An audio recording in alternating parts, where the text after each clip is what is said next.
Alors, injection intraveineuse à l'aide d'une gaine plombée, matériel dont nous avons besoin. La dose dans un porte-dose avec la gaine plombée, un garrot, ouate, recapuchonneur, aiguille, 25G et tampon d'alcool.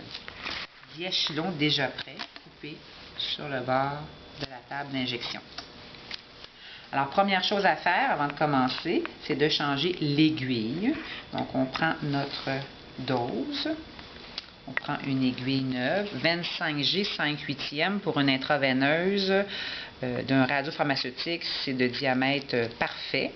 Alors, on ouvre l'aiguille neuve de façon stérile, sans toucher à l'embase.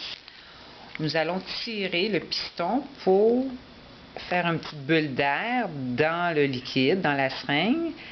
On dévisse notre aiguille. On fait attention pour préserver stérilité et ne pas contaminer. On la tient et on visse notre nouvelle aiguille sur l'embout de la seringue. Bien comme il faut, toujours en préservant la stérilité. Pour ce qui est de notre vieille seringue, on peut la mettre dans notre vieille aiguille, plutôt dans l'emballage, ou encore l'acheter directement dans la poubelle radioactive. On n'oublie pas de repousser le radiopharmaceutique, il ne faut pas qu'il y ait d'air. Aussitôt qu'on voit le liquide arriver dans l'embase bleue, on arrête. Ceci étant fait. Si jamais vous avez des gouttes dans le capuchon, vous devez absolument rechanger l'aiguille. Il ne doit y avoir aucune goutte dans le capuchon.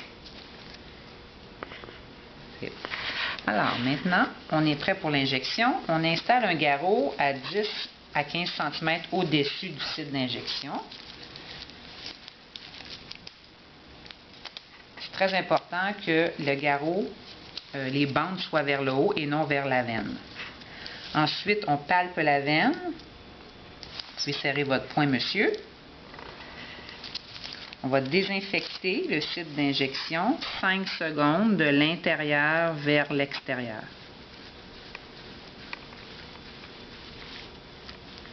On peut sécher un peu, laisser le temps de sécher. On va enlever le capuchon de l'aiguille de façon sécuritaire, toujours en préservant la stérilité. On va tourner la seringue dans la gaine afin de mettre le biseau vers le haut, vis-à-vis la fenêtre, afin de voir notre retour veineux lors de l'injection. Ensuite, je tire la peau vers le bas et je vais insérer l'aiguille avec un certain angle, environ 30 degrés. Prenez une bonne inspiration.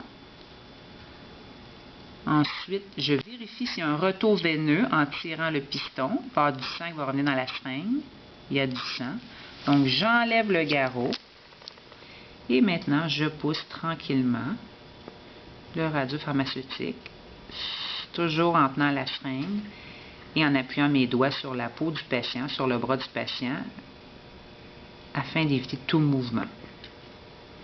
Je rince, c'est-à-dire je retire un peu de sang dans la seringue et je repousse le tout afin de m'assurer que tout le radiopharmaceutique est dans la veine du patient.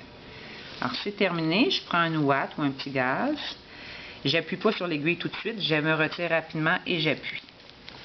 Je recapuchonne de façon sécuritaire et je mets ma gaine couchée sur le piquet pour éviter qu'elle tombe. Je mets un diachylon et je demande au patient de peser sur la ouate pendant quelques secondes. Ensuite, je dispose de mes déchets, en enlevant évidemment la gaine, dans les déchets radioactifs coupants biologiques.